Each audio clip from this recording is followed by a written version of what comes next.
It's Wednesday, March 14th, 2018. I'm Greg DePalma, and welcome to another edition of Prime Sports College Hoops on the Prime Sports Radio Network for this bracket preview edition, brought to you by Covers.com and uwager.eu.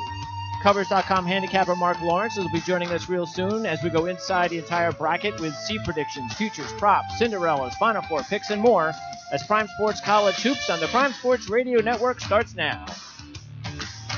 Paranoia is in bloom. Transmissions will resume. Now try to push, try to keep us all down. And hope that we will never see. All right, I'm Greg DePalma. Before we get started, make sure to visit Covers Experts. That's experts.covers.com for the very best in sports betting information. And for a limited time only, you get 50% off any purchase by using promo code PRIME50. That's PRIME50. And if you're looking for somewhere to wager and get fast, reliable payouts, just click on the UWager banner on our website, and you can get started on wagering on the tournament games tonight and all throughout the entire tournament, the weekend, futures, and more. We'll give you a special $100 risk-free wager if you sign up right now with a deposit of $100 minimum into your account. It's time to introduce our hoops expert and legendary sports handicapper to the show, who is the publisher of the Playbook Football Preview Guide magazine, as well as a Covers.com contributing handicapper, Mark Lawrence. Mark, real proud to have you on our show. Hey, my pleasure. Proud to be on the show as well, Greg, and looking forward to a big March Madness tournament coming up right around the corner. Yeah, I mean, I got to tell you though, Mark, when they first made the change to the first four, my first response to that was, hey, you know what? That's cool because they're adding more teams. And I figured, okay, they add more teams, the games get started earlier. I'm all for that. But I got to tell you, honestly, I'm not sure I'm all into this LIU Radford stuff and UNC Central, Texas Southern.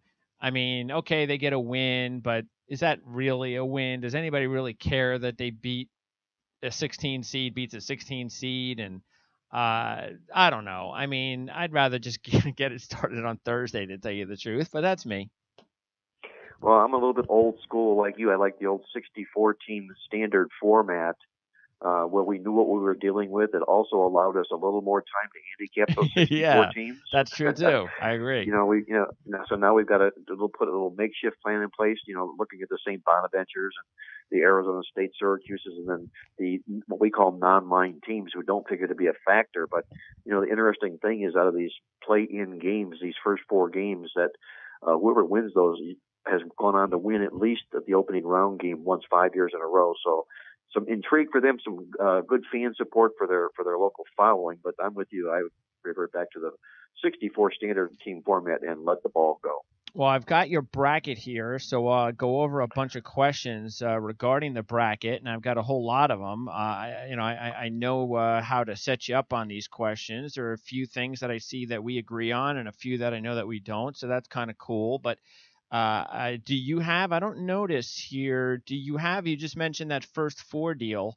Do you have any, my team actually, to come out of the first four, right now, of course, we already know it's either UCLA. I mean, we know St. Bonaventure. It's either St. Bonaventure, Syracuse, or Arizona State. That if that trend continues and they win a few rounds, one of those three teams would have to do it. I'm actually going with Arizona State. I know you've got TCU in here, so I guess you're not going to agree with me on that one. But I'm not sure if I trust TCU and Arizona State. I know it's debatable whether they even deserve to be in the tournament. So, but they are a talented team, and I think that because of that matchup with TCU, and I don't trust Syracuse. So I think if they could just beat TCU, a team that I just don't trust, then maybe they could be the team that continues the trend. But do you have a different team? Well, I would have a different team, and that would be St. Bonaventure. They're a team that really closed out the season like a freight train before they suffered a bad loss in their conference tournament, but they suffered an injury in that bad loss as well. That's right. Yep. So you bring this team back here now, close to full strength here. I think they're going to revert back to the way they were playing with a lot of confidence right now. They've got that win under their belt here, and of the teams, the first four playing teams, I would be most fearful of St. Bonaventure, especially if I were the Florida Gators.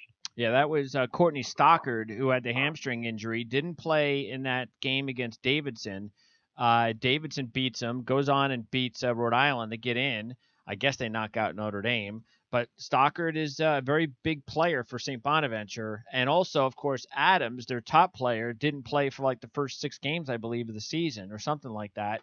Yeah, this is a very nice story, St. Bonaventure, and Florida is susceptible. I agree with that. So we'll see how that goes. All right.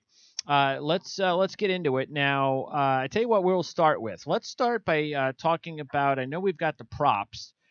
You sent me the latest props at Vegas, straight from Vegas, and of course we know if you're somebody who likes to wager on Super Bowl props, maybe not as crazy, but still, you know the term props. That means there's going to be a lot of interesting wagers out there. Now I didn't go into anything crazy here myself because I wanted to go over some that you liked out of the 100 that or so that are on there, and I narrowed it down to several as well. And some of this will tip you off. I mean, we've already done the bracket show a couple of days ago that released my pick. So, you know, if anybody listened there, they kind of know what I'm thinking. I know you don't, but this will tip you off on a few of them. But let's go over a few that I like here. And one of the ones I do like is over 1.5 seeds to reach the Final Four. So basically that means that out of the number 1 seeds, if 2 or more number 1 seeds reach the Final Four, the odds are about plus 145, I guess. I'm going to go with that. I kind of like that one. I also like the other one that says a number 1 seed would win the title at plus 145. So those are 2 that I would consider if I'm doing props. Now I'm not a prop guy for low numbers. I'll just let you know right now. I don't like doing props at plus 145 naturally. I like to do the bigger ones, 8-1, 9-1, 10-1. But if we are just, you know, for conversation's sake, if anybody out there does like these types of smaller props, then those are a couple I would go with because statistically speaking, you do tend to get at least sometimes 2 number 1 seeds, and number 1 seeds, you know, they do win the tournament. So I don't think those are a couple bad props. Well, you know, you're talking about seeing 2 number 1 seeds make the Final Four, and it's my feeling here this year, Greg, that I think this tournament is about as wide open as I can remember in a long time. You know, there's no clear-cut dominating team. You know, you've got your the deserved number 1 teams, except one I don't believe should be a number 1. That's Xavier. We'll talk about them in a little bit. But there's a little bit of a formula that we use in our playbook basketball. There's what we call the Elite 8 elements. I like that. Yeah, that's pretty neat. Isn't I like it? that one, yeah, because the one of the teams that I picked to win the championship's in there. So I like that there one. There you go. So of those 8 elements, 6, they've won. If these teams have possessed each of those 8 elements, 16 of the last 17 years, the NCAA champion has been that team. There are 5 teams that make those elements this year, and surprisingly, of those 5 teams, we do have 2 number 1 seeds. Only 2. That's true. 2 of the 4. That True. would be Kansas and Villanova. So I would agree with you on your observation here. I would look for 2 number 1 seeds to make the Final Four. And one of those teams is actually your team to win it all. So they're in that group. And the other team, by the way, is my favorite team, which I do like, obviously, because of the way they're playing, is Michigan. So now I'm not going in on Duke, but hey, Duke is Duke.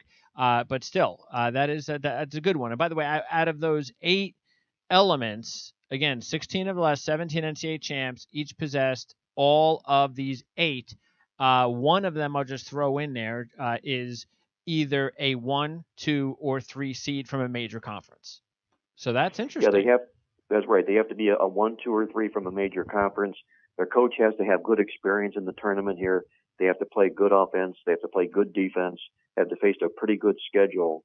So there's a lot of good qualifying aspects to these elements here. They're logical, and they're the reasons why we find these teams cutting down the nets at the end of the season, 16 of the last 17 years. All right. Now, one of the props that I like, which I guess you like too, because I'm looking at your bracket, and we both like Arkansas to get to the Sweet 16. So one of the props that I circled was, will Arkansas make the Sweet 16? And if you like Arkansas to make the Sweet 16, it's 9-1. So that's one that I would go with. Yeah, that's a good value play, Arkansas. And what we're doing, getting Arkansas to the Sweet 16, as much as anything, is knocking down Purdue along the way. I think the Purdue Boilermakers have some problems. We saw that at the end of the basketball season. And we also saw what I don't like is early on for the Big Ten, who played their conference tournament a week earlier, those teams are sitting around and I think they're gathering rust before this tournament begins rather than rest. And that could end up being, I think, Purdue's undoing without playing with a lot of good cohesive momentum. So I like Arkansas. They're playing some pretty good basketball right now. And an upset in that Purdue game would not surprise me. And then the last one I want to mention and the props that I like is because I like Kansas to win the national championship, then obvious, and because I'm not sold on Xavier as a 1 seed, I would go Kansas minus 125 versus Xavier. And if you like Xavier, it's plus 105. So it's almost even, Kansas against Xavier. And I definitely like that one with Kansas. Well, I agree with you. Not so much that I'm a huge Kansas fan, but it's more of an anti-Xavier play for me. It's a basketball team, I think, of the 4 number 1 seeds was the least deserving. I know that their record speaks for itself, but the basketball team, when you look inside their stats, they do not play a very good brand of defense at all. And you know what wins these tournaments is defense and rebounding, and Xavier lacks in both of those categories. I'm with you with Kansas over Xavier. All right, Mark. Now, before I go over a bunch of other questions, tell me which props stick out for you, if you had a couple that you'd like to share here that are intriguing to you. Well, I'm not a real huge prop guy. I think, I'll say this. I read an article for the USA Today Sports Weekly during the NFL football season, and when it gets to be the end of the season, one of the things I always do is review the props that Vegas puts out, which is more popular than betting the game itself, if you can believe it, in Vegas these days. It's absolutely unbelievable. But as a handicapper, I have a database, and my database doesn't lie to me. And when it comes around to handicapping props, these are kind of, I'm going to say, made up on the fly, if you will. Basically, an oddsmaker's opinion of what he thinks the public will be betting. And rest assured, in every prop, there's a huge edge for the house in proposition wagering. Sure. And that being said, you can ask yourself questions like, will certain teams make the Sweet 16? Now, I can get into those because we can handicap the teams that we think are going to get there along the way. And there are some teams that will be in the Sweet 16. I feel that sure. There's going to be some value to Wichita State, one as a for instance. Okay. It's a team who has 5 returning starters back from a 30-win team last year who underperformed this year, and there's no better way to wake up a sleeping giant than to have the NCAA tournament start, and they're included in that NCAA tournament. They would be a sleeper team for me. And another of the intriguing props is the conference wins propositions. Oh, yeah. When you're looking at, will the conferences, will any of the teams from the conferences either have more total wins, or will a team from the conference win the NCAA basketball tournament? Now, if you look at the conferences and you break those down, I mentioned the Big Ten and how I think they could end up being a little bit rocky because of that extra week of rest here. But I'll say this in that you do have Michigan, Michigan State, and Purdue, 3 teams that are ranked 3 or better in the seeds. There's a little bit of value there at plus 425 to a Big Ten team to cut down the nets, because I happen to think Michigan State is going to end up being there in the Final Four. I think Michigan's going to be there as well. You can also look at the Big 12 conference. That's a conference that nobody really stood out in the Big 12 conference here. They just had a lot of pretty good basketball teams. Yes. And and when you get to this time of the year when you got some pretty good basketball teams, and it's to be that tournament time, you're getting plus 800 for a Big 12 team to tear down the nets. You've got Kansas, a number 1 seed there as well. Bob Huggins, West Virginia, is always capable. Yep. He's also capable of shooting himself in the foot, because when they lose, they're going to do so because they probably scored like 49 points in the game. Uh-huh. Well, that's why I like them this year, though, is because they got the kid Carter, and it's very rare that he has a guy that he can turn to that could take over the game and be hot. We know that if you're going to win at this time of year, especially if you're going to have a pressured defensive team like he does, but you better have somebody that's going to knock down shots. Unquestionably, you do. And, that will bode well for him that way this year, because they always play that good defense. But collectively, when you look at the Big 12, you're talking about 7 teams from that are in this tournament here, and all all of them could be surprise type teams. I know Shaka Smart, Texas team, maybe arguably should or should not be in here, but the one thing the Big 12 did this year, unlike their football brethren, is they played a pretty good brand of defense. The Big 12 did, and like I mentioned before, that goes a long way in this tournament, playing defense. So you've got the Kansases, the TCUs, the Texas Tech, who know how to play some defense. So Yep. I'd probably put the Big 12 at plus 800 on my ticket for a Big 12 team to win the title as well. All right. Let's go ahead then and go into some of these questions that I also asked some of our handicappers from the other day on our Monday show. So I'll put this in a little library and make sure that we check these out at the end of the tournament. But let's talk about some of these questions here. Let's start at the top. If you had to pick just one number one seed, and I already know the question. I mean, I already know the answer. If you had to just pick one number one, because you already, I already know what it looks like here. But because remember, I said I think there'll be two in, and so you weren't so sure about that. So you only have one in. So which is the number one seed that you think will reach the Final Four? Well, the number one seed I think that has the easiest path is Villanova. Yes, they do. Yep. I don't see a lot of threat for them at all. When you get down to the Sweet 16, you might see Texas Tech and Arkansas playing there. You get to the Elite Eight. If it's Texas Tech that advances, none of those teams are going to be much problem for Villanova. This is a team that does everything exceptionally well, especially on the offensive side of the basketball. They shoot lights out of the basketball, and I think they've got clear sailing to the number one. The only reason I don't have Kansas in here, although they are one of those Elite Eight element teams I mentioned here, is because there's another team that I see beating Kansas who is not a number one seed. So I've got Villanova as my clear path number one seed to the finals. All right. Now, let's see. Just checking the answer to this question, which I have now. Pick one double-digit seed to reach the Sweet 16. And by the way, there are two teams that I've kind of noticed that are kind of like the darling sleepers of this tournament. You've got those two teams as well. And you have one of them, though, into the Sweet 16, and that one is New Mexico State, correct? That is correct. That would be the double-digit seed that I would see has the best chance to arrive to the Sweet 16. And maybe not so much all on their end, but if you take a look at their path to get there, I have them taking Clemson out in the first round here in one of those what is now infamous number 12 and 5 seed basketball games. And then likely to play Auburn in the second round. And Auburn is doing a Tom Petty thing right now. They're free falling. And I believe Auburn's going to have problems in this tournament here. I don't think they're going to go very far. What I like most about New Mexico State is that this team is ranked in the top 5 in both defensive field goal percentage and rebound margin. And then that's quite a few good bullets to have in your holster in this type of a tournament here. A team that rebounds and a team that plays defense. Okay. So I've got New Mexico State as my double-digit seed to make the Sweet 16. All right, and they're playing that one out west, aren't they? They're out in San Diego, I believe, which should be also an advantage to them in that matchup, you would think. And by the way, in that little mini bracket there, I was kind of torn a little bit between Auburn and Charleston. And I always say this on all of my shows. When I'm a little bit unsure, or I can go either way on a matchup, 9 times out of 10, for my own personal wagering biases, I'm going to take the one that's the dog, especially when I can get a money line like Charleston's getting. So that's one that I actually think could be real close to Auburn and Charleston.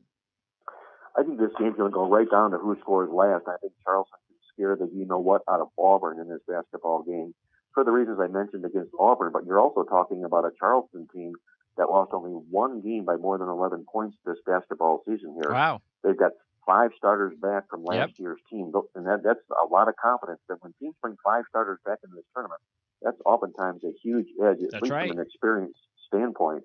And they're also number 4 in the country in fewest turnovers a game allowed, less than 10 turnovers a game. So they protect the basketball, and they close out the season real strong with only 1 loss in their last 15 games.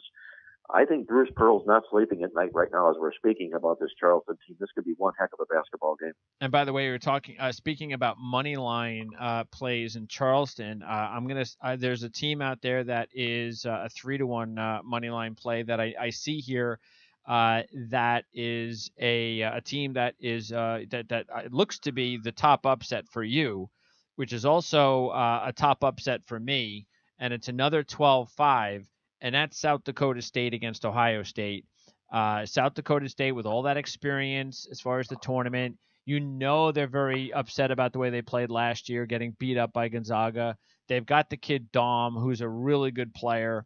You've got that experience, back-to-back Summit champs. So all of that experience coming back against an Ohio State team that does not have experience and did not play well down the stretch. No, they didn't. The Buckeyes caught some fire in the middle of the Big Ten season and elevated themselves to the top spot in the conference. In doing so, when they caught a lot of teams by surprise, Chris Holtmann did a great job at taking over this basketball program. But again, they're going backwards at the wrong time of the season. Are the Buckeyes right now, and they're catching a basketball team that's experienced and can play. You mentioned Mike Dom. We're going to be watching him play in the NBA next basketball season. He can do it. He's over 20 points a game and over 10 rebounds a game. He will be the best player on the floor in this contest here. And I also like the fact that, you talk about number 5 and number 12 seeds here. There's a bad roll here for the Buckeyes. Number 5 seeds that come into this tournament that are off a loss are just 6-20 against the spread going back to 2009. So that's a tough road, I think, for Ohio State to have to hoe here. I'm going to play South Dakota State in the upset with you. And by the way, before I move on, the other team I'll slip in there that you also like, and I think the line is almost even, so it's not like a major upset. And as I said, they're a sleeper play just like New Mexico State. And that's Loyola. So you do believe now you don't have Loyola going to the Sweet 16, but you do like Loyola in the matchup against Miami. I do. This is a basketball team that is what we call a double champion dog. Again, they won their conference championship, they won the regular season, and they're playing a non-champion. Both ways, Miami didn't win either one. And these dogs bark in these tournament games, especially early round games. And you look at the makeup of the roster on this Loyola team here, they got 5 players that average double digits on the season. And if you like teams that can shoot with accuracy, they're the best offensive field goal percentage team in the tournament is Loyola Chicago. They play a pretty good sticky brand of defense here as well. I think perhaps arguably the wrong team might be favored on name and reputation here. I like Loyola to win this game and advance on to the second round. All right, let's go to some of the other questions I have for you. Let's pick a 4 seed or lower to win the championship. All right, so the win it all, 4 seed or lower. And of course that means, give me somebody 4, 5, 6, and so on. Somebody to win the championship. And this doesn't happen very often. A 4 seed or lower wins the championship. So who's your 4 seed or lower to win the championship right now? Who would you pick? Well, looking at the usual suspects here, you've got West Virginia, a 5 seed, who has to be in the mention here, but I still think their undoing will be their lack of offense. They're a poor shooting basketball team. I mentioned Clemson. I'm going to dismiss them because I think New Mexico State pulls the upset there in that contest as well. And Ohio State, number 5 seed, I think they're going to bow out early here as well. I'm going to go to a little bit of a team that maybe nobody would want. You can mention Kentucky, but I think Kentucky sowed their oats in the SEC tournament here. But I think the team that's going to take Kentucky out and be that lower seed is the Arizona Wildcats. It's a team that began the basketball season arguably the number 1 team in the country. They have the most talent of any team in the country to begin the basketball season here. And then all the ugliness occurred during the season here with the investigation of the NCAA, Sean Miller et al. But they got their act back together here again, and I believe they're going to enter this tournament with a big, huge chip on their shoulder here. And I like teams that are deeply talented with chips on.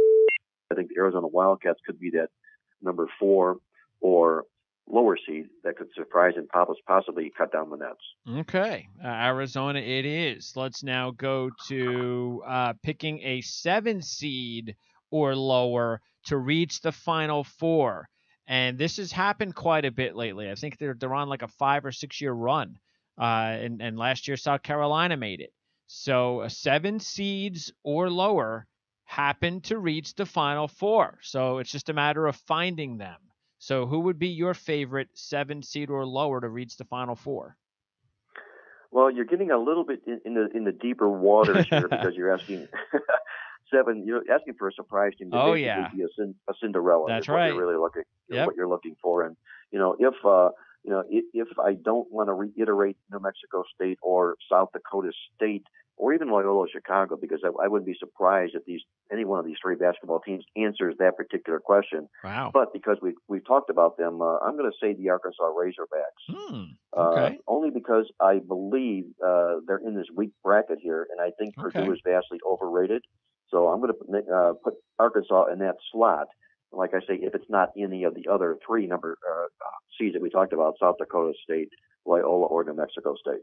Yeah, because our next question is going to be to give me a true Cinderella to win the championship.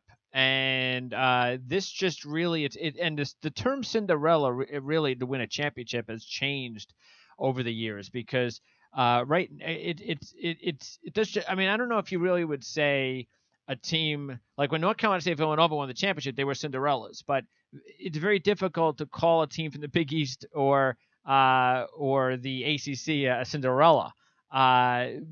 But for the sake, I'll include that in this in the answer to this question. Even though true Cinderellas are more like when Butler almost won the championship recently, or VCU got to the Final Four, or George Mason made it and almost won the championship. Those are more in the lines of today's true Cinderellas. But hey, this is a question that, if it is answered, would be a hell of a story because it's been since Jimmy V ran all over the court that we really did have a Cinderella win a championship. Well, that's what I think of a Cinderella as, Jimmy Valvano doing that with a basketball team that nobody gave a chance to. So we talked about the teams that we think can be surprises getting to this point, but if it isn't any one of those teams, again, enveloping that and looking for a true Cinderella that we perhaps haven't really dove down deep into talking about. And I would almost want to mention Wichita State, but they are a number 4 seed, so that wouldn't truly. I tell you what, let me throw a couple at you, because I think Seton Hall would be considered a Cinderella, wouldn't you? I think they would. Yeah, I think they would. I know they come from a basketball pedigree conference, but their seeding being what it is, they would possibly be one, but I don't see them getting out in making it to the Sweet 16. But they would be for sure a Cinderella type team. Yeah, and again, I think any of these teams that we're going to label as a Cinderella, I think we're all going to sit there and go, well, they're not going to win it. Well, they're not going to win it. Well, they're not going to win it. But that's the hardness. That's how difficult the question is, because we have to find somebody. So let's see. What about because the teams that you mentioned, New Mexico State, South Dakota, Loyola, they're not going to win the championship. Again, I'm saying that, but realistically, just getting into the Final Four would be a tremendous, crazy accomplishment based on the conferences they're at, because they're not even in the conferences that VCU was in or Butler was in. So, do you think Houston would be considered a Cinderella? I think Houston for sure would be a Cinderella. Them or San Diego State, their opponent. Houston's a number 6 seed, San Diego State an 11 seed, but that's going to be a coin flip type basketball game, and they're going to likely have to take out Michigan to get there. And I think that's going to be difficult because when we speak a little bit further, I think Michigan's going to make a mark in this tournament here as well. But I think they have the potential to be a Cinderella basketball team. Whether or not they're capable of carrying it out, I can't pull the trigger on them. It's difficult pulling a trigger on a Cinderella. Basically, a team that's ranked 9 or lower, if you will. I think that would really and truly be a Cinderella type basketball team. And to that, all I can say is look out for Loyola Chicago, because I think they can take Miami out in that first game. If they get Tennessee, I think they can possibly handle Tennessee as well. If they do that, who knows what happens. My Cinderella is, and I think they definitely classify as a Cinderella because they're a 10 seed. My Cinderella is going to be Providence. I'm sold on what they did at the tournament. They've got Cartwright. He's a guy that can come up with big shots. They got a good coach. They're used to being in the tournament. Almost winning the Big East in 3 straight overtimes is a hell of an accomplishment. That makes them mentally tough. I got a good feeling about Providence, especially because of the fact that history tells us that when North Carolina defends their championship, very, very often they don't go very far the very next year. So there's that. I look here and I say, well, you know what? Texas A&M is without Dwayne Wilson. They're not the same team they were early on in the season. So if they can pull off just that one upset against North Carolina, which I think they can, then that's they're going to be the toughest team that maybe they face in the entire region. So I'm going to go ahead and take Providence. Well, I wouldn't disagree with that assumption here. They're also going to tackle North Carolina along the way, and they are a defending champion, so North Carolina will have that bullet on their back, if you will. Very difficult to repeat in this tournament. If somebody does take North Carolina out, Providence has pulled a few surprises this year as well. So I'll give you your kudos when Providence takes out North Carolina. By the way, they do also have 3 seniors in their top 4, and that's also, as we've mentioned, very important, including Cartwright, Bullock, and Lindsay, and they're a good 3-point shooting team too. All right, let's go with your final 4 picks now. Let's talk about them. And you've got, let's see, we'll start with you have Cincinnati beating Arizona in the South. And I like that. I actually threw some future money on Cincinnati not too long ago. I think this might be a different Cincinnati team. I know they've struggled in the tournament before, but this team, and I think they showed it this year, beating Wichita State on the road after losing at home the first time, beating Houston in that big game. They had to come back several times. I think this is a different Cincinnati team. I believe it is, too. I agree totally with you, Greg. In fact, a good friend of mine, Kenny White in Las Vegas, I used to run Las Vegas Sports Consultants. He's a well-respected odds maker. Early on in the season, he had touted Cincinnati as a long shot team to beat. And when I looked deeper and deeper after listening to what he had to say, I bought them at 100 to 1 as a future to win this thing. Better than me. They haven't disappointed at all thus far. And the only reason that Cincinnati is not in those Elite 8 element teams is only one factor that they missed, and that's Mitch Cronin hasn't been to an Elite 8 round game as a head coach. Now, yep. I think he'll get his pass. He'll earn that this year, and once he does, maybe his teams down the road will eventually qualify. But he just come up short on that one small item there. But boy, they play tough as nails defense. They've got an offense that can score some points here, and I think that's the difference what separates them and Virginia. Cincinnati's offense can come to play. Virginia's can be spotty at best. So I've got Cincinnati as one of my final 4 teams. Yeah, and they also have a stud player like in Gary Clark. Yes. And that's a guy that the type of leader for their lunch pail defensive team that is going to be pretty significant for them in this tournament. And absolutely, they've got a nice little bracket there that they should be able, if they play the way they played all season, they should make their way to the Elite 8. And unlike, say, Virginia, who might have to beat Arizona just to get to the South, Cincinnati only has to worry about one of, say, Kentucky, Virginia, Arizona. So they don't have to do that once. Even though Tennessee, might be a tough out. I get that. But Virginia and Arizona, if you're Cincinnati, you'd rather just play one of those teams, not have to beat them twice or have to beat both of those teams. Interesting that you have Arizona over Virginia. That does seem like kind of a toss-up game. I kind of think this has got to be the year that Virginia makes the run. I'm willing to have them as my second number 1 seed in the Final Four, but that obviously is the game that if they're going to get stopped, you would think that could be it. Well, the one thing they lacked on that element chart was the offense, as we spoke of here. They just don't score enough points. And I think taking on an Arizona team that will be the underdog in that game with that big chip on their shoulder here could end up being the undoing here. And Virginia also has that bullseye in their back that they are the number 1 seed overall seed in the tournament here as well. So sure. I think the pressure mounts with each and every game with the Cavaliers, especially the deeper they go.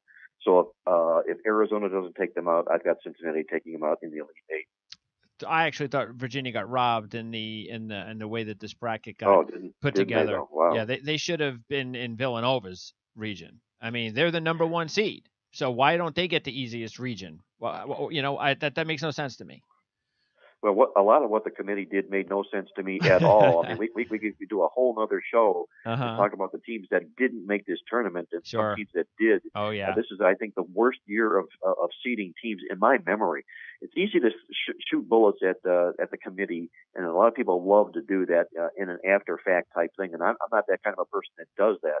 But I was really perplexed at some teams that didn't make this tournament and the way these seeds came about. And as you mentioned here, Virginia, in the toughest bracket and the toughest regional. Yes. The number one seed in the tournament, and having to go up against the toughest region. I think that was a terrible job on Xmedi's part.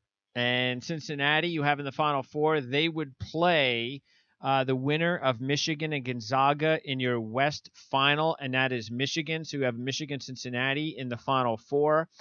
This is where Xavier is a number one seed, and that's a seed that definitely is one that you can debate. Look, they were an 11 seed last year, and now they're a 1. And that just shows you how things have changed in 1 year in college, the landscape of college basketball. But they might have to play Gonzaga in a rematch in the Elite Eight, and Gonzaga was able to beat them last year.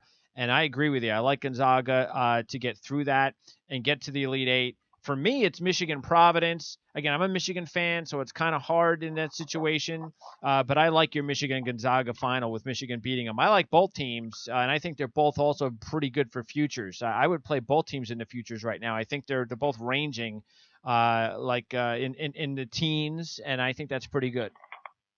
Well, you mentioned Xavier and where they were last year in 11 seed, the number one seed this year. They've been a really terrific team to the spread in this tournament, 24-5 to the spread, but they've never done it at this high of a seeding. Yep. And I mentioned earlier before about their lack of defense and what they don't do. If you take a look at inside the arc in 2-point range, they allowed 54.6%. That's the highest in the conference. They don't play good interior defense, and again, I think that's going to end up being their undoing. Gonzaga made it to the finals last year. I think that experience gets them past Xavier. And you mentioned Michigan here being my choice to make the Final Four, another one of those Elite Eight element teams. I'm a huge John Beilein fan here. I think he does a terrific job, and I think he can take North Carolina out. I don't like him in his first game against Montana, at least to the spread. I think there's this rust factor again for Michigan here. But if he gets past this Montana basketball team, I think he can right the ship here and take his team, I think, to the Final Four. I got to make Michigan my second Final Four team.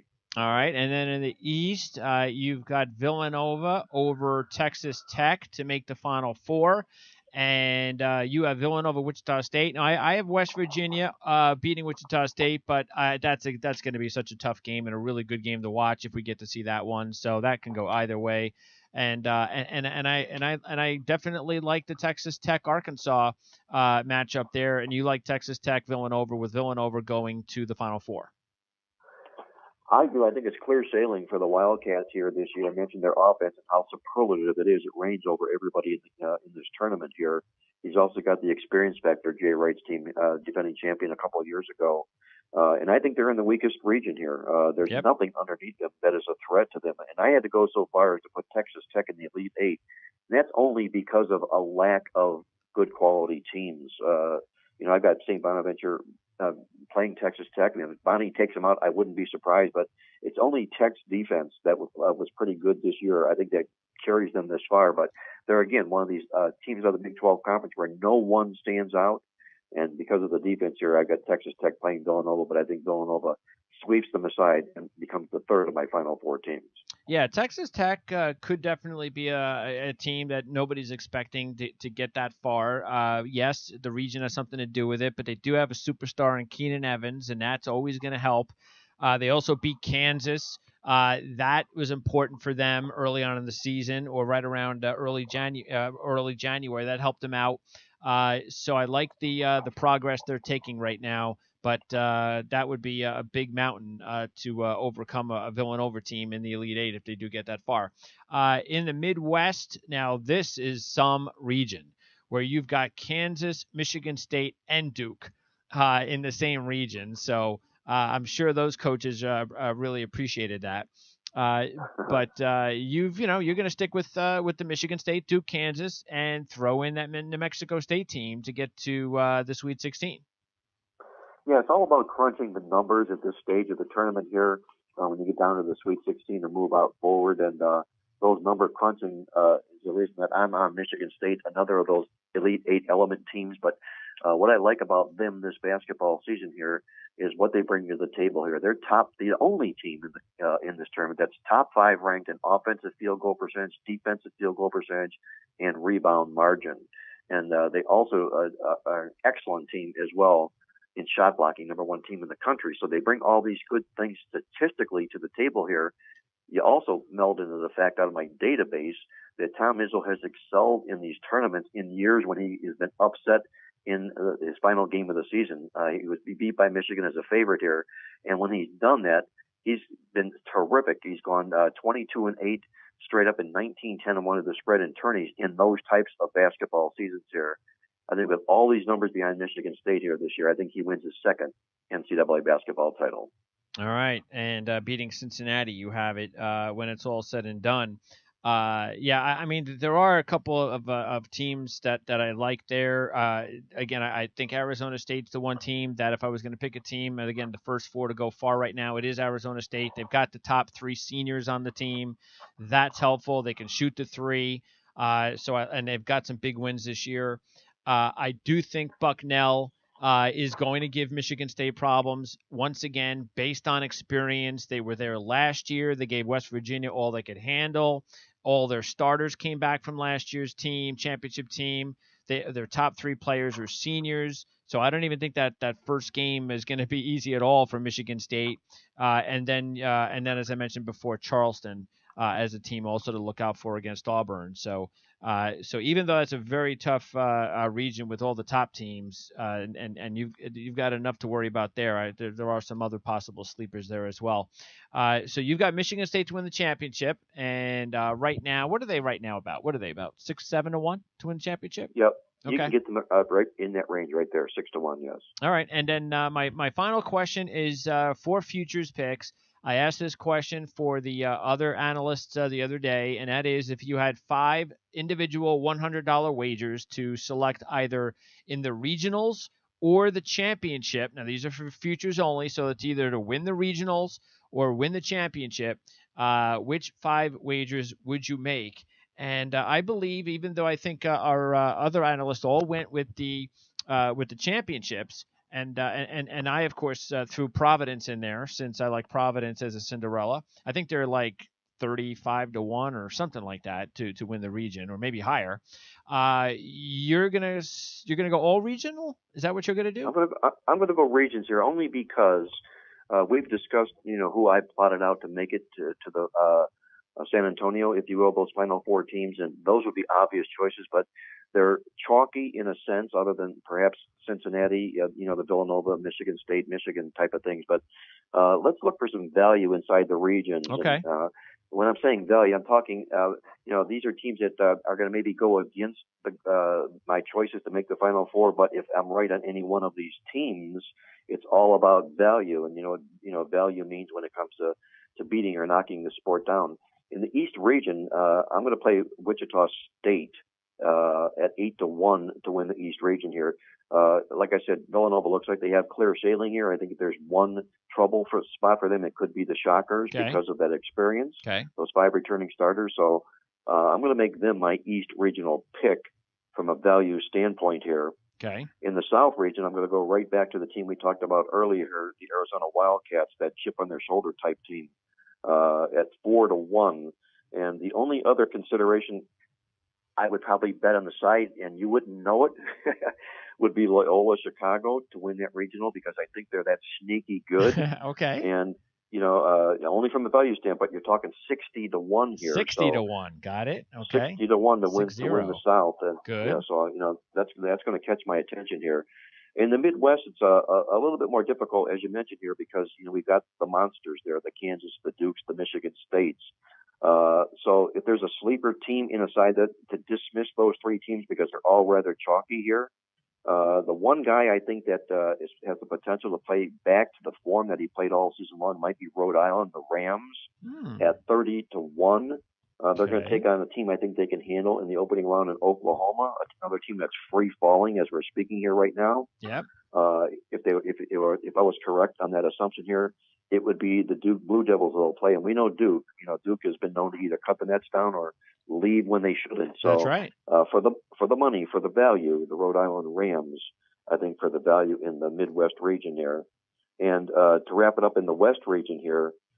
Again, we're talking value here, so Xavier for sure out of the question because I don't think they're going to make even the Sweet 16. Okay. But we're talking purely simply from a value standpoint here. I don't think there's a ton of it in this particular region here. Michigan would get my money because I think John Beilein's going to have this team here. But for the money, I'm talking because of the big fat value price, I got to go with you with Providence here. I think Providence has the making of pulling a few upsets here. And if you find Providence playing in the Sweet 16 round, that means we will have put a 50-1 dog in our pocket. Excellent. All right. Sounds good. So there's your 5 $100 wagers, and it'll be matched up with our other analysts. And by the way, just taking a look here, let's see, Steve Merrill, he's got championship ones, Virginia, Villanova, Duke, West Virginia, and I'm not sure exactly. He was hedging on his North Carolina Michigan one, so I kind of let him hedge on that. Then who else? What did we have here? We had Jamal went with Villanova, Arizona, Michigan, North Carolina, and Florida. And Scott went with Kansas, Arizona, Ohio State, Houston, and Michigan.